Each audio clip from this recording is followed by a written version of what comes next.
¿Qué tal? A nombre del Colegio de Empresarios les doy la más cordial bienvenida. Mi nombre es Jorge Becerril. Estamos en la licenciatura de Administración y Comercialización y la materia que nos corresponde revisar es Desarrollo de Habilidades Gerenciales. Estamos en nuestra sesión número 15, en donde estaremos revisando las diferentes estrategias que tiene una empresa para crecer, para desarrollar nuevos productos, para ser más competitiva, ya sea en mercados o ya sea directamente en funciones o desarrollos tecnológicos de la propia empresa. Más allá del tamaño, más allá de a qué se dedica la empresa, vamos a revisar de manera general cuáles son las estrategias principales y en qué se basan para la toma de decisiones adecuada. Pues acompáñenme y sean bienvenidos a esta materia.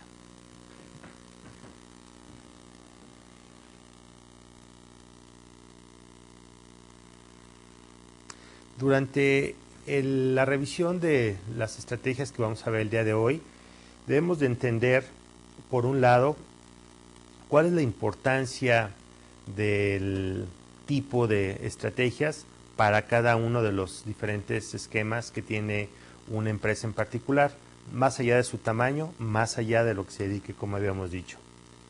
Entonces pasamos a revisar el temario de esta sesión y entendiendo siempre que una estrategia es el diseño conceptual del dónde y hacia qué queremos llegar. Es decir, una estrategia concentra el pensamiento teórico, concentra el pensamiento operativo de qué es lo que se quiere hacer en una empresa. Vamos a avanzar acá.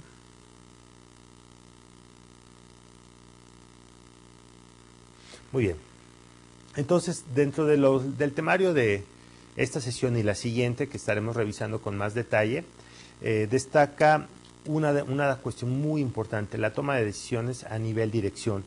Un director o un grupo gerencial que está en primer nivel desarrolla las propuestas normalmente de lo que se quiere generar o de lo que se quiere lograr en una empresa. El Consejo de Accionistas, la Dirección General, le corresponde aprobar dichas ideas, dichas iniciativas y marcar los parámetros financieros u operativos o de alcance de hasta dónde se quiere generar o lograr con esa estrategia. Entonces, quien diseña normalmente las estrategias está dentro de la operación, dentro de del negocio. Quien aprueba normalmente son visores, son gente que está viendo por los intereses últimos de la empresa, financieros, por la supervivencia de esta, y no se involucra en el día a día. Y la parte operativa, la parte de los empleados o los niveles más operativos, más de abajo, son aquellos responsables de acatar los lineamientos, la normatividad diseñada precisamente en la estrategia para que ésta cumpla con las funciones con las que fue creado. Entonces, ¿para qué sirven las estrategias? Suelen utilizarse para la creación de una ventaja competitiva en el corto o largo plazo, dependiendo de la proyección estratégica de la empresa. Es decir, una estrategia, si estamos hablando del área de ventas, que es crecer o abarcar nuevos mercados, nos puede traer beneficios en el corto plazo de dar a conocer nuestra marca de manera pronta y en el largo plazo de establecernos en nuevos mercados e inclusive abarcar mucho más territorio de lo que actualmente podemos estar alcanzando con nuestros productos o servicios. Sirve para la creación de construcción de imagen y marca. Una estrategia, por ejemplo, es en el área de mercadotecnia. Normalmente cuando viene un estreno de una película, lo que se va concentrando o lo que se le va dando al cliente, al cinéfilo, es probaditas de avances, probaditas de juguetes, probaditas de títulos de la película para generar un espacio para que cuando llegue la película tenga perfectamente bien, digamos, en la mente, en el deseo de la gente por ver la película. Entonces, la construcción de la imagen y de la marca se va generando a través de ir invitando al usuario, ir invitando al cliente a que vea de distintas formas lo que es atractivo de un todo. Desde luego, para otro de los usos de las estrategias es para posicionamiento, no solamente posicionamiento de una marca, sino posicionamiento de un producto. Es decir, Estados Unidos, al ser la primer potencia a nivel comercial, son expertos ellos en posicionar productos. ¿Por qué? Porque lo que generan son necesidades. Es decir, uno no estaba acostumbrado, por ejemplo, cuando se inició la televisión a color, uno no estaba acostumbrado a tener control remoto. Uno no estaba en su cabeza pensado que, bueno, de qué forma podía facilitarme el cambiar canales. Lo que uno quería como cliente, como usuario de la televisión, era ver una imagen vía remota y ver una serie de programas cómodamente sentado. Y el control remoto fue una necesidad creada por la misma tecnología o por la misma, los mismos fabricantes de televisiones. Entonces, así como se creó el control remoto, se han creado muchos productos que esencialmente no los necesitamos. Sin embargo, por la facilidad, por lo que nos presentan de atractivo en colores, precios, tecnología, se nos vuelven una necesidad. El celular, por ejemplo, es otro tipo de posicionamiento, de estrategia de posicionamiento muy exitosa. ¿En cuánto tiempo nosotros pudimos vivir sin celular? ¿Cuánto tiempo pudimos vivir sin estar comunicados de forma permanente? Y ahora en estos tiempos, bueno, pues se vuelve definitivamente algo, una necesidad que hay que tener, y ya no solamente para la gente que trabaja o la gente adulta, sino inclusive para los niños adolescentes. El tener un aparato de comunicación, bueno, pues es casi indispensable. Y otro ejemplo también son de estas necesidades creadas, no de alguna forma que requiere el ser humano per se, pues son todos artículos de belleza como tales, o tratamientos corporales o faciales. Entonces, mucho de lo que han sido estas estrategias es ir incentivando o ir abriendo la necesidad de consumir por parte de la población en general para cierto tipo de productos o marcas. Diferenciación competitiva, pues precisamente una de las estrategias más importantes es qué me vuelve, entre tanta oferta de productos, qué me vuelve diferente entre una competencia, entre una marca y otra. Esta diferenciación competitiva tiene que ver precisamente con la reducción de costos y la ampliación de oferta en productos y servicios con respecto a otra compañía que esté produciendo o que esté dando el servicio que yo mismo estoy ofertando. En algunos años atrás, ¿se acuerdan que cuando nació el servicio de las pizzas, el principal diferenciador de Domino's al respecto de las demás era la entrega de una pizza en menos o en un periodo de 30 minutos o menos? Con el crecimiento de los mercados, con el crecimiento de los productores de pizzas, estos 30 minutos ya no eran un diferenciador, eran un mínimo requerido para entrar a un mercado de esta naturaleza. Ya cualquier persona que tomaba el teléfono o que veía una campaña de pizzas, esperaba que cuando menos la pizza le llegara en 30 minutos, de acuerdo a un estándar establecido por esa primera compañía. Después, y ahora que ya todo el mundo tiene ese estándar de 30 minutos, ¿qué es lo que me hace diferente entre una y otra? Entonces las diferentes compañías productoras de pizzas pues buscan agregar diferentes tipos de ofertas, diferentes tipos de masa inclusive a la pizza, como para buscar un diferenciador. Entonces esto, detrás de este esfuerzo que nosotros vemos como usuarios o como consumidores, en este caso de pizzas, lo que hay son estrategias que los diferencien a una marca de otra. Ingreso a nuevos mercados, consecuentemente, llegar a nuevos clientes que no estaban considerados en un primer momento cuando lanzamos nuestro producto o servicio, obtener más clientes y fidelizar a los actuales. Es decir, no solamente abrir nuestro mercado o ampliar nuestro mercado al tipo de clientes que conocemos, sino fidelizar o ser más fieles con los que tenemos actualmente, que esto es algo muy importante. Muchas veces un error estratégico o en estrategia de ventas, típicamente en empresas financieras o bancarias, es que ofrecen productos para adquirir nuevos clientes y de pronto dicen, sorteamos viajes, sorteamos automóviles, sorteamos objetos, con tal de que tú abras una cuenta con nosotros, y dejan a un lado a los clientes actuales. Es decir, los clientes actuales que decimos, oye, y yo que ya tengo una cuenta contigo, ya que tengo una inversión, ¿qué me vas a dar? Estás sorteando autos y viajes para los nuevos, pero para los que ya estamos. Entonces, un error típico de las empresas financieras y de algunas otras empresas también de otros sectores es, en su afán por adquirir nuevos mercados, nuevos clientes, crean ofertas para aquellos nuevos, pero para los actuales no hay ninguna. Entonces, les platico también un caso de la vida real, en un club en donde yo estoy actualmente.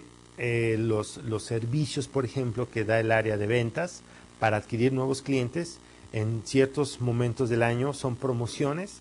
Es decir, no te cobro a los nuevos clientes, no te cobro inscripción, no te cobro cuota anual, no te cobro el IVA inclusive de la cuota anual, con tal de que en este momento tú te inscribas conmigo. Y uno como usuario está pagando el IVA, está pagando la cuota anual, está pagando el mantenimiento mensual. Entonces, para uno es más fácil entonces darse de baja y entrar como nuevo, y le resulta más barato en un proceso de una proyección de 12 meses, ¿no? Y estos son detalles que la gente de ventas de forma particular realiza su estrategia de venta sin contemplar que hay una estrategia de servicio a clientes o que no hay una estrategia de servicio a clientes actuales. Entonces, estas estrategias contraponen, y uno como usuario, en este caso de los servicios de este gimnasio, bueno, pues puede fácilmente dar la vuelta y entrar, o en el peor de los casos, inclusive por decepción o por descuido de la atención hacia los usuarios existentes, puede uno inclusive abandonar, en este caso, este tipo de servicios. Es muy importante que la estrategia de fidelizar a los clientes no únicamente abarque o toque a los clientes nuevos, sino también esté concentrada con los clientes actuales. Obtención de ventajas a nivel de productos y servicios. Esto es muy importante. Muchas veces en una estrategia que tiene la empresa para comercializar sus productos, para darlos a conocer, se olvida de aquellos otros valores que tienen que ver con la oferta de un producto o un servicio, y únicamente, bueno, se va como por el primer producto o entregable de algún producto. Por ejemplo, si estamos hablando de computadoras nuevas, y de pronto en una empresa lo que se requiere en una computadora, bueno, es un software completo, capacidad de memoria, velocidad en los procesadores, etcétera. Y se olvida de también dar como oferta adicional, por ejemplo, la webcam, la cámara que está integrada, algún otro tipo de soporte o conexiones inalámbricas que pueda tener la computadora, con tal de cumplir o con tal de dar a conocer la primera necesidad que tiene el cliente. Sin embargo, si el cliente únicamente pide amplitud de memoria y velocidad en los procesadores de las computadoras, y no le interesa la webcam, no le interesa el wireless o la red inalámbrica, este tipo de ventajas que pudiera tener el comprar estas computadoras con estos otros aditamentos sobre otras, y no son percibidas por el cliente o no son ofertadas o vendidas correctamente hacia el cliente, puede hacer que el cliente entonces únicamente observe que la ventaja se refiere únicamente a velocidad y capacidad de memoria. Y si viene un competidor y nos ofrece más velocidad y más capacidad de memoria, aunque no tenga los servicios de wireless y webcam, el cliente fácilmente puede cambiar o puede switchear hacia otro proveedor.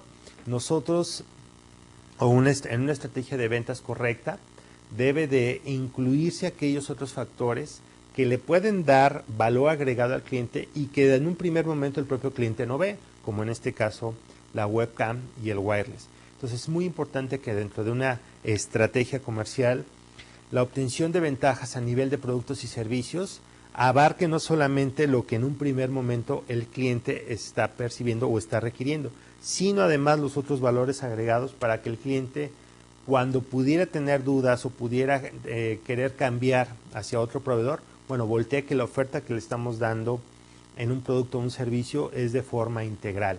Les pongo el otro ejemplo. A una automotriz, en Toyota, en donde uno va a hacer el servicio de su automóvil. Bueno, el primer producto o servicio que está requiriendo de la gente de Toyota es llevar el carro, que le hagan todos los ajustes requeridos por cuestiones de mantenimiento y que le entreguen el carro en determinado tiempo y condiciones de precio. y con calidad, y que esa reparación o ese mantenimiento, bueno, no traiga futuros problemas.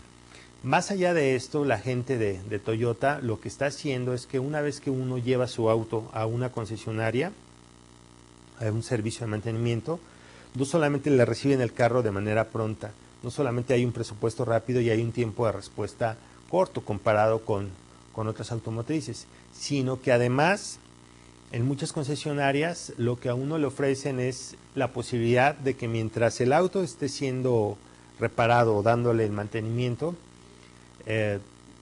le ofrecen a uno servicio de oficina corporativa, es decir, puede usar uno internet, hay televisión, hay una sala muy cómoda para que esté uno tranquilo viendo la tele o escuchando música o leyendo, hay inclusive una sala de cine con sillones tipo de cine, películas, servicio de café gratuito, agua, servicio de cafetería. Entonces hay una serie de servicios o de detalles que el cliente per se no va por ellos. Uno cuando va a dejar su automóvil para mantenimiento no va porque le van a dar una película. Sin embargo, el hecho de que el tiempo de servicio sea tan corto y además me ofrezcan este tipo de valores agregados hace que yo reconozca, en este caso Toyota, no solamente por la calidad de los automóviles y la velocidad en respuesta de atención a clientes, sino además porque uno como cliente se siente querido por este tipo de valores agregados, por los cuales uno no está buscando, pero que caen muy bien. Entonces, estos grandes diferenciadores o este tipo de ventajas a nivel productos o servicios que no tienen que ver directamente con la primera oferta, son las que muchas veces uno valora mucho más que nada más cuestionar si me están entregando en este caso el mantenimiento del auto en tiempo y forma, sino no solamente eso, sino otros valores agregados que me harían en mi caso tomar o cambiar a otra automotriz sería para mí muy difícil después de todos estos valores agregados que en este caso Toyota oferta, ¿no? Entonces, bueno, así lo vemos en este tipo de servicios, lo podemos ver en otro tipo de productos y servicios. El punto es que detrás de todos estos esfuerzos hay una estrategia que nos permite ampliar no solamente nuestra oferta de servicios, sino redondear los deseos o las futuras necesidades que un cliente pudiera requerir de nosotros. Muy bien, entonces en la tabla siguiente que vamos a ver cómo una estrategia puede ser de manera exitosa o puede tender al fracaso. Más allá del tamaño del tipo de empresas, más allá del tamaño o del sector al cual se estén dirigiendo, no importa si una empresa es pequeña, mediana o grande, no importa a lo que se dediquen. Hay ciertos principios que garantizan que una estrategia en una empresa pueda tener mayor éxito que otras, o que una estrategia mal aplicada nos pueda llevar directamente al fracaso. Entonces, las empresas tradicionales o las empresas,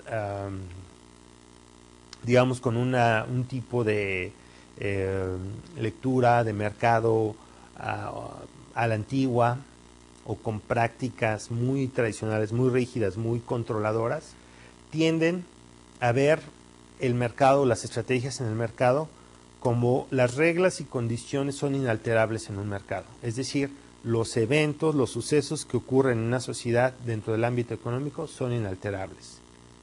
No importa lo que pasa, la gente siempre va a requerir bancos, la gente siempre va a requerir cierto tipo de productos o servicios, ¿no? Esto es lo que piensa una empresa tradicional.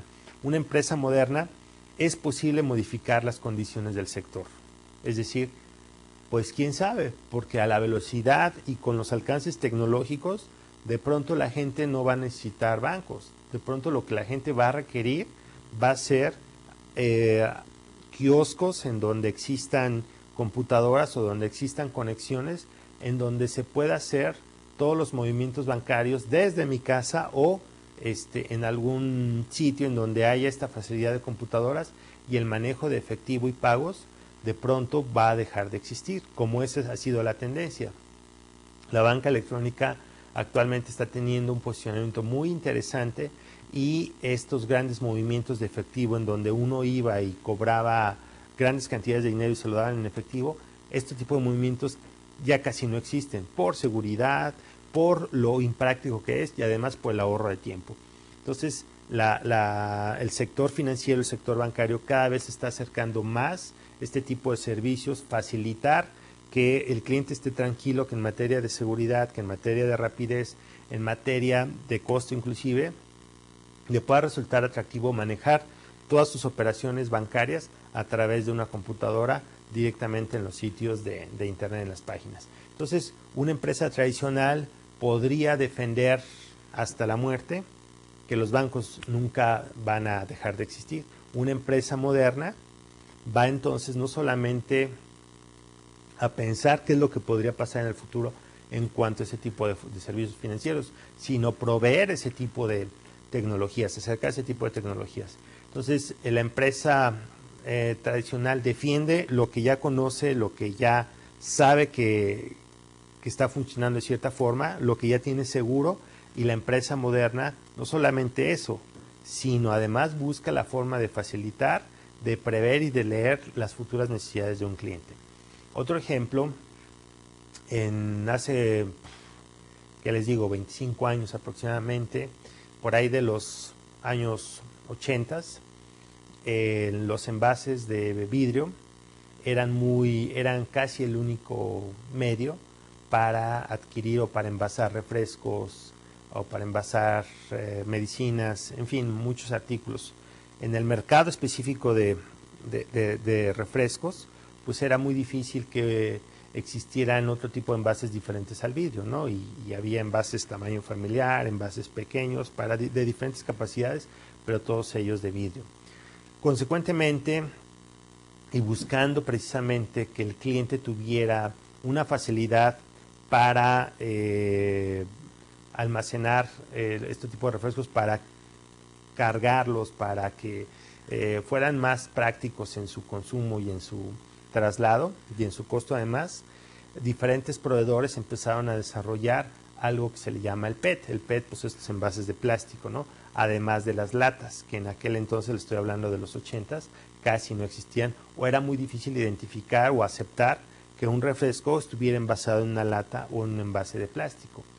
La empresa líder en este sector, bueno, siguió apostando porque el vidrio iba a ser siempre el medio por el cual la gente iba a consumir refrescos. Y pues en vez de invertir en otro tipo de tecnologías como plástico, como latas, para precisamente abarcar este tipo de mercados, en un pensamiento tradicional defendió lo que ya estaba y le dio espacio, dio lugar a que las empresas con este tipo de tecnologías PET y lata empezaran a dominar un mercado que hasta entonces era únicamente del vidrio, ¿no? Y bueno, pues ahora, actualmente y años después, pues vemos que ese tipo de empresas, de productoras de vidrio, tuvieron una caída importante dentro de un mercado en el cual eran líderes o fueron líderes durante mucho tiempo, ¿no? Entonces, una empresa moderna siempre toma lectura y en un planteamiento innovador menciona que siempre es posible cambiar las condiciones en donde el sector de negocio se esté desarrollando. Permítanme ponerles un esquema que me gusta mucho a nivel comercial. Dentro de lo que nosotros podemos identificar como un mercado, digamos, de clientes más allá del producto o servicio que nosotros estemos generando, un mercado potencial. Este mercado potencial vamos a llamarle el mercado de México, un mercado total de 115 millones de personas, ¿no? Si estamos hablando de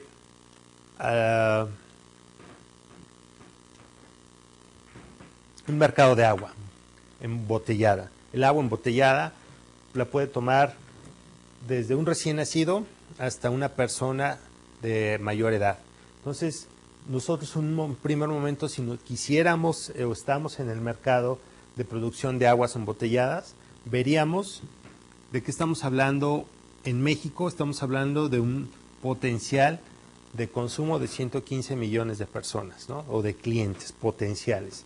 Sin embargo, pensar de esta forma, en un primer momento haría atractivo el invertir en este tipo de productos o servicios, en este caso las aguas embotelladas, ¿no? Pensando que tenemos un mercado de este tamaño que es grandísimo, pero el apuntar hacia los 115 millones se requeriría el diseño de una estrategia y el diseño de recursos muy grandes como para abarcar todo este tipo de personas. Entonces se crea algo que se llama segmento de mercado. Es decir, en este segmento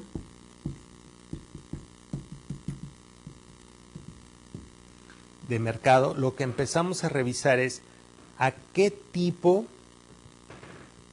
dentro de estos 115 millones, cómo se dividen o cómo los podríamos dividir para empezar a abarcar y especializarnos en qué tipo de usuarios.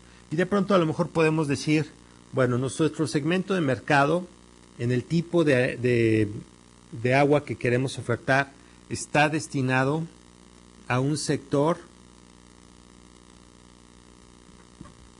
de deportistas.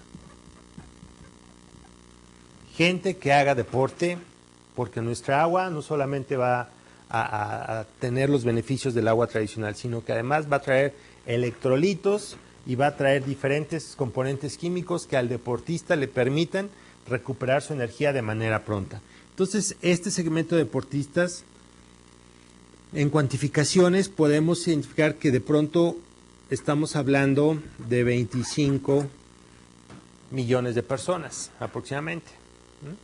Es decir, un poquito menos del cuarto de la población estamos considerando que va a tener inclinación por las bebidas energéticas o diseñadas para deportistas. Entonces, nuestro segmento se reduce al alcanzar 25 millones de posibles compradores. Ahora, en un primer momento, si apenas nosotros estamos naciendo como empresa, como organización, si apenas nosotros estamos teniendo la introducción a nuestro tipo de productos, hablar de 25 millones es demasiado, por el tipo, insisto, ¿no?, de requerimientos que se requieren cubrir para tomar 25 millones de personas en toda la República. Entonces, lo que nosotros generamos es algo que le llamamos foco de negocio. El foco de negocio nos permite entonces especializarnos en aquellos primeros usuarios o clientes a los cuales queremos llegar. Y de pronto podemos escoger el Distrito Federal como arranque de nuestra campaña de ventas para este tipo de bebidas. Y estamos considerando, que dentro de los 20 millones, 22 millones de personas que viven en México, en el DF y en el área metropolitana, en una proporción aproximada también del 25%, 5 millones de la gente que vive en el DF realiza ejercicios o actividades deportivas. Entonces, nuestro primer foco de negocio va a ser centrarnos en 5 millones de personas que viven en el Distrito Federal. Entonces, considerando el mercado potencial de 115 millones a nivel México, solamente vamos a arrancar o vamos a focalizar nuestra estrategia de comercialización en 5 millones de personas. Entonces, es muy importante considerar cuál es el tamaño del mercado en el cual potencial al cual yo voy a en un futuro poder dirigirme, qué segmento voy a querer llegar o voy a querer atender, y finalmente, cuál va a ser mi foco de negocio. Es decir, el foco de negocio es aquel mercado en el cual yo voy a profundizar, no solamente en un primer lugar, sino permanentemente, quién va a ser siempre mi tipo de clientes. Entonces, hay muchos ejemplos para darnos esta idea de foco de negocio, y muchas de las tiendas departamentales de lujo, por ejemplo, saben que ofertan productos y servicios que no están al alcance de la mayoría de la gente, del total de la población de México. Sin embargo, su foco de negocio puede ser gente que pueda ganar más allá de 50,000 pesos, por ejemplo. ¿Por qué? Por el tipo de productos y servicios que ofertan, están especializados o están focalizados a ese tipo de economías. Y muchas de las ocasiones no les interesa crecer, porque precisamente su estrategia de posicionamiento de marca es solamente yo quiero tener clientes exclusivos.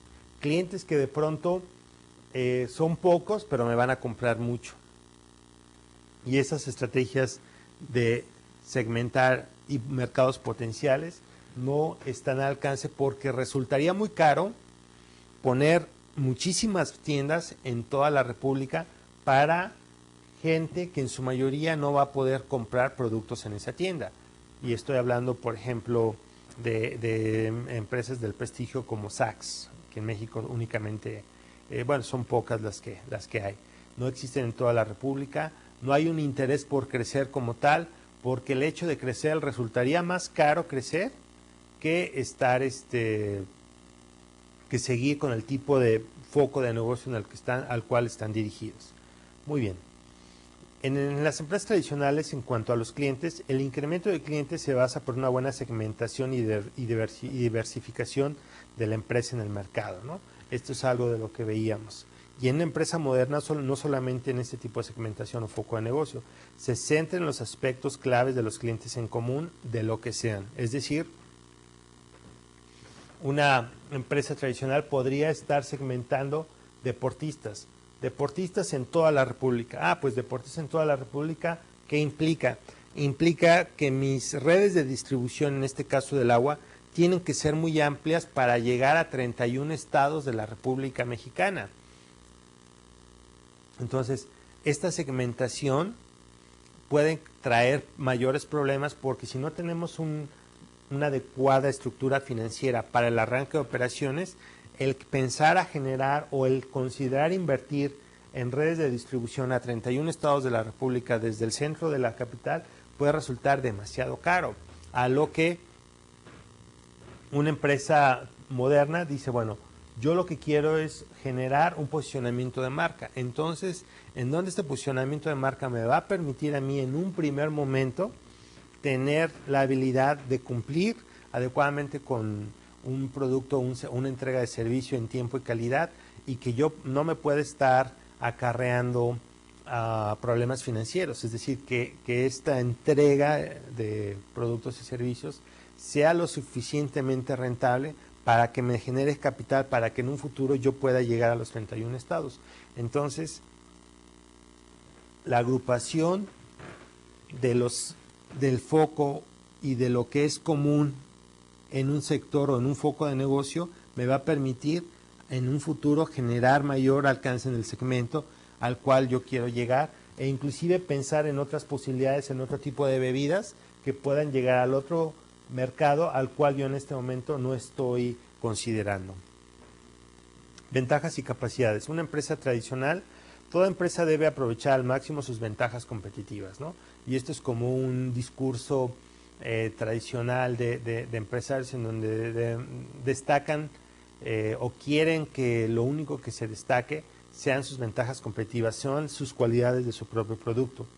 Una empresa moderna no puede limitarse a lo que posee, deberá preguntarse cómo podríamos seguir creciendo. Es decir, una empresa tradicional únicamente ve en lo que son fuertes, y esto trata de defenderlo a capa y espada, ¿no? El vidrio, por ejemplo, no guarda olores, no guarda sabores, su presentación es atractiva inclusive por el tipo de maleabilidad que puede tener en los envases, etcétera. Sin embargo, una empresa moderna no solamente se concentra a esas virtudes, sino cómo podríamos seguir creciendo, cuáles van a ser las ventajas futuras que va a tener un cliente o la percepción de valor que va a requerir un cliente en un futuro. Entonces, ya no únicamente ve lo que internamente le hace poderoso su producto, sino qué es aquello que en un futuro el cliente va a requerir de mí. Entonces, ya no solamente que un envase no guarde olores y sabores, sino también que pueda brindar características de seguridad, en este caso los envases de plástico, ¿no? Con respecto a los envases de vidrio, o la practicidad en el almacenaje y carga de ellos, como fueron las latas en su momento. El enfoque estratégico. Las empresas tradicionales dicen el enfoque principal o la estrategia principal es acabar o ganarle a la competencia. Es yo contra los otros o los otros contra mí. Y una empresa moderna, los competidores no son el punto de referencia, se debe crear valor para ganar. Y esto es algo muy importante.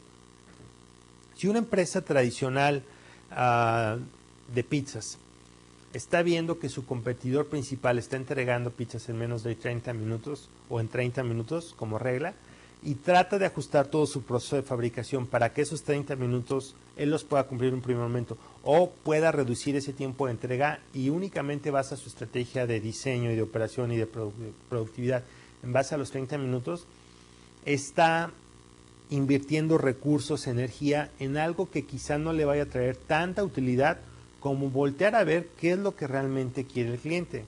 No cómo están haciendo las cosas mi principal competidor, sino qué es aquello que tenemos en común el competidor y yo y que por lo cual existimos, que en este caso son los clientes. Es decir, el cliente en el fondo, qué es lo que está requiriendo, que en un momento dado yo se lo puedo estar dando o no, y eso me está marcando un determinado lugar de posicionamiento en un mercado. Entonces, fijarnos únicamente en lo que hace la competencia puede generar concentración de recursos, energía en únicamente determinadas prácticas que está haciendo la competencia con respecto a mí. Un diseño estratégico en una empresa moderna es no solamente voy a ver cómo estoy entregando lo que el cliente espera de mí, sino qué es lo que en un futuro podría estar requiriendo de mí mi cliente y que hoy día se lo está potencialmente entregando la competencia, pero quizá mañana otra compañía se lo puede estar dando. Entonces, yo como organización no puedo estar pendiente de cómo estoy con respecto a mi competidor principal hoy en día, porque si no, el día de mañana, si este competidor desaparece y surge otro, mi esfuerzo y mi energía va a ser entonces, ¿qué es lo que están haciendo los nuevos? Es decir, en vez de estar concentrando energías y recursos en lo que está requiriendo el cliente y no necesariamente cómo están haciendo las cosas la casa de enfrente. Esto, por ejemplo, se da mucho en universidades, en esquemas de programas universitarios, qué es lo que están ofreciendo las otras universidades que no estoy ofreciendo yo. Y el crecimiento en otro tipo de universidades y otro tipo de organizaciones en donde piensan más al respecto del crear valor, no se fijan en lo que están haciendo los demás, sino se fijan en lo que están requiriendo ahora el tipo de alumnos con tanta tecnología que traen. Entonces, y con tanto conocimiento en tecnologías y facilidades de herramientas de este tipo. Entonces, bueno, ¿qué tipo de cursos tengo que generar para que la gente se le facilite el conocimiento? Y ya no son en muchos casos las universidades con instalaciones de punta de lanza o con grandes instalaciones deportivas, sino ahora lo que requiere es el alumno nuevos esquemas académicos en donde estos faciliten el uso precisamente de la tecnología que ya los alumnos en su casa tienen al alcance.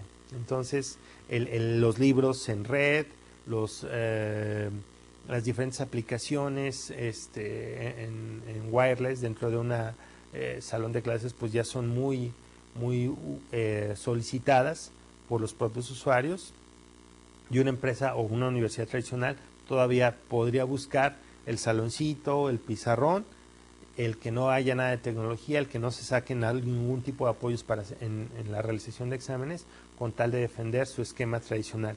Una empresa moderna ya no solamente busca borrar ese tipo de prácticas de la competencia, sino busca satisfacer lo que ahora los propios pues niños, jóvenes, adultos, estudiantes están requiriendo para aprovechar o maximizar el uso de las tecnologías que hay disponibles en el mercado. Entonces, la naturaleza de la estrategia como tal abarca 4 tipos de puntos que son básicos. El tipo de toma de decisiones. Y si estamos hablando de toma de decisiones,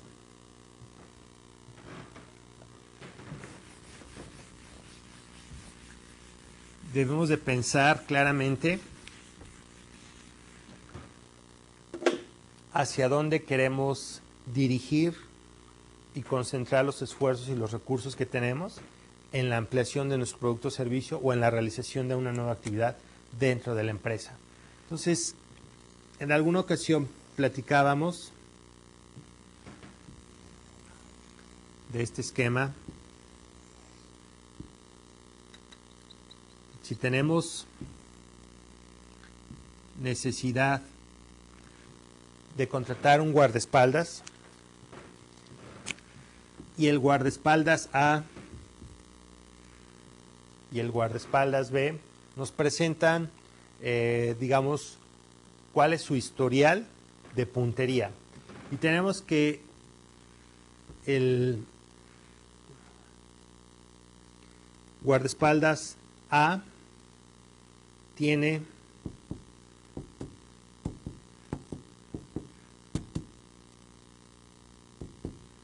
este historial de puntería. Todos sus disparos caen dentro de la diana y por ahí uno le pega al blanco. Y el guardaespaldas B nos presenta su historial de puntería de esta manera.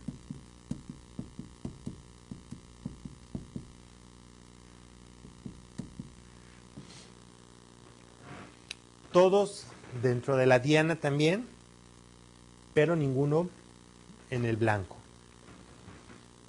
Dentro de la estrategia de selección de un guardaespaldas nos preguntaríamos, bueno, ¿y a cuál elegimos?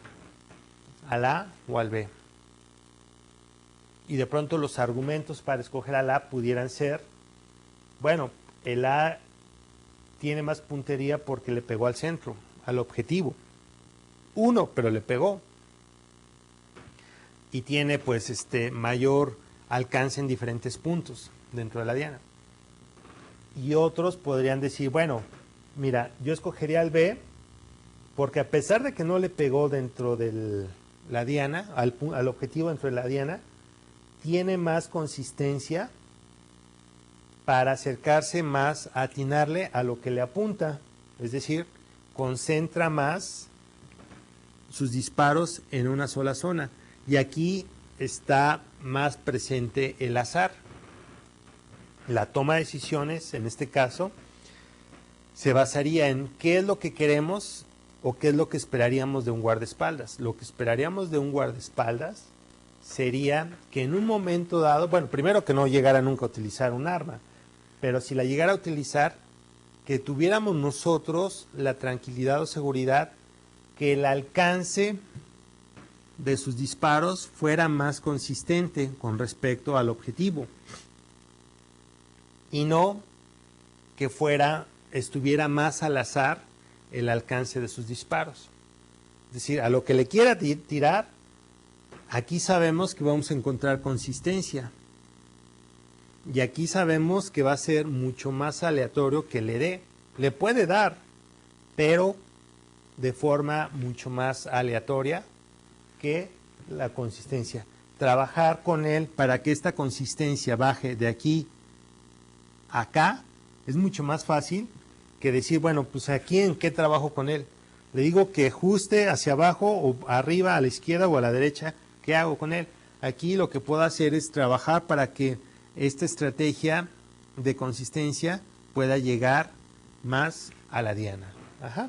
Entonces la toma de decisiones tiene que estar precisamente, es muy importante, basada en lo que queremos. ¿Cuál va a ser el menor uso de recursos? ¿Cuál va a ser el mayor alcance probable con respecto al logro del resultado que queremos? A o B. El segundo punto de la naturaleza en la aplicación de las estrategias, no importa qué tamaño de empresa estamos hablando o del tipo de funciones, rumbo de la organización. El rumbo de la organización determina hacia dónde queremos ir precisamente. Es decir, si estábamos hablando de la creación de una empresa de bebidas para deportistas, el rumbo de la organización me va a marcar que la estrategia debe de concentrarse en ese foco, en ese segmento de mercado. Ajá. A pesar de que pueda haber 115 millones de gargantas esperando o que consuman agua diariamente, porque ningún ser humano puede vivir sin consumir agua, el rumbo de la organización me marca y debo de ser fiel a él si quiero tener éxito en un primer momento, a inclinarme hacia este mercado de gente dentro de esos 115 millones de personas que hacen deporte y que además viven en el Distrito Federal. Ya tengo perfectamente claro hacia dónde voy y no tengo por qué soltarlo.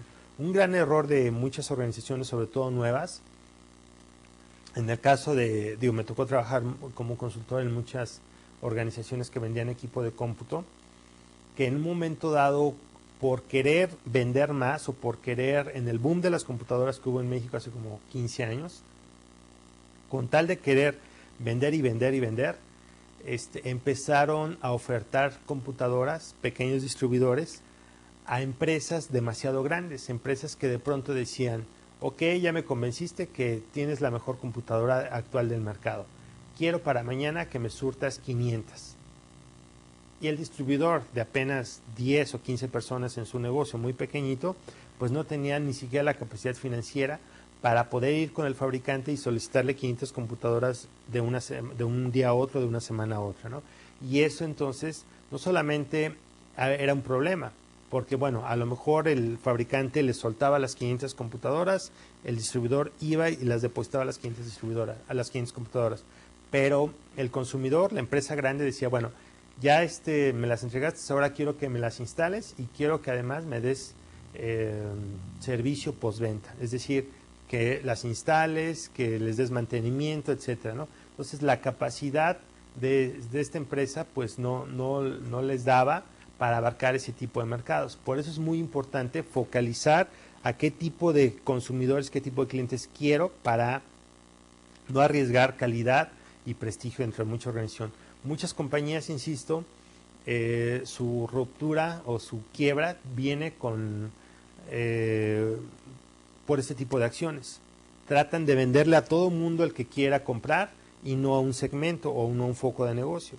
Entonces el hecho de querer soltar y vender a lo loco implica, hay demasiados riesgos en ello. ¿Cuáles son ellos? Bueno, riesgos de que no pueda cumplir con lo que me están ofertando todo el tipo de clientes, la capacidad de entrega del tipo de productos o servicios al cual yo quiero estar ofertando y desde luego el costo financiero. Entre más amplíe mi cobertura de mercado, voy a requerir más recursos en logística, en mercadotecnia, en ventas, en recursos de comercialización, en recursos humanos, inclusive gente que pueda apoyar esos alcances y no estarme concentrando en lo que yo debo de concentrarme. Ser un especialista en lo que yo quiero convertirme en un especialista para posteriormente empezar a ampliar mi mercado o mi segmentación de más clientes. Adaptación al cambio y del entorno tiene que ver precisamente con que la estrategia sea lo suficientemente rígida, es decir, que no cambie, dirigirla hacia un punto, pero a la vez que sea lo suficientemente flexible para que si en el camino yo encuentro algún tipo de impedimento o algún tipo de problema que no estaba contemplado, esta estrategia pudiera de alguna manera tener un giro, no dramático, pero sí que pueda flexibilizarse en cuanto a lo que está diseñada. Por ejemplo, si volvemos a este caso de las bebidas energéticas, si yo seleccioné un mercado de 5 millones de usuarios en el Distrito Federal y de pronto cuando empiezo a ofertar mi producto me doy cuenta que este tipo de bebidas requieren algún tipo de permiso especial porque no están dirigidas para todos los deportistas, sino únicamente para aquellos deportistas que como mínimo hagan 5 horas de ejercicio a la semana, mi estrategia de mercado no me debe de obligar a cancelar o a salirme de la ruta que yo ya tengo marcada, sino al contrario, ya estoy dentro del mercado de los 5 millones de deportistas, pero con esta restricción quizá entonces mi estrategia deba de cambiar y únicamente de 5 millones tenga que regresar a un mercado de 500,000 personas que hacen ejercicio 5 horas a la semana, ¿no? Es decir, deportistas de alto rendimiento pudiera ser el caso.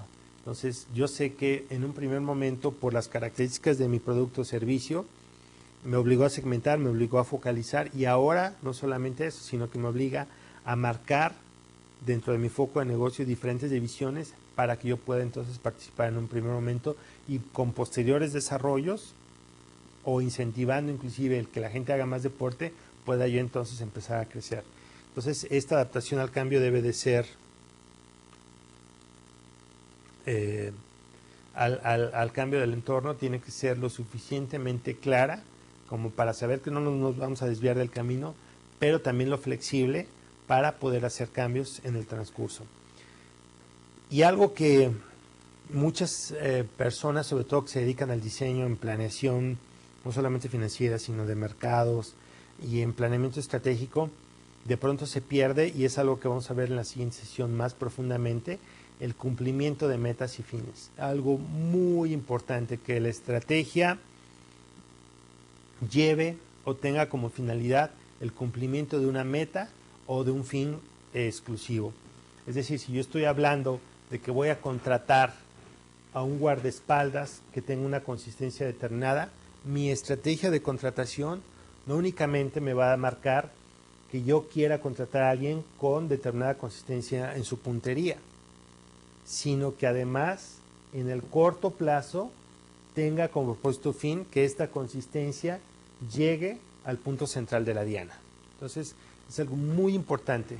La estrategia de segmentar nuestro mercado y de focalizarlo en el caso de las bebidas nos está marcando que vamos a llegar a 500,000 deportistas de alto rendimiento, con la finalidad o con el objetivo, con la meta de que en el primer año nosotros estemos vendiendo al 50% de los deportistas de alto rendimiento. Entonces, todas mis estrategias de promoción, todas mis estrategias de comercialización, de entrega de producto, tienen como finalidad que en el primer año yo esté vendiendo bebidas energéticas a cuando menos el 50% de los deportistas de alto rendimiento en el Distrito Federal. Y eso es algo muy claro, muy palpable, y que la estrategia debe de incluir para que ésta sea exitosa.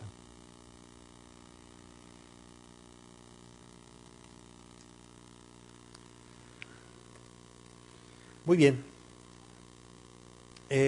Entonces, en la próxima sesión vamos a ver con más detalle cómo elaboramos estos indicadores, cómo la dirección requiere no medir todo, requiere medir lo importante, requiere medir los indicadores clave que mueven todo un proceso. Vamos a hablar con más detalle la próxima sesión, y además de eso, cómo una vez que una estrategia se establece, qué es lo que se requiere a nivel cultural para que la gente adopte la nueva forma de trabajar o focalice precisamente el alineamiento estratégico que está teniendo la dirección general o los gerentes, para que este tipo de direccionamientos estratégicos precisamente muevan todos los diferentes esfuerzos dentro de una organización, más allá de la función y del rol que esté teniendo cada empleado. Pues los esperamos en la siguiente sesión. Muchas gracias.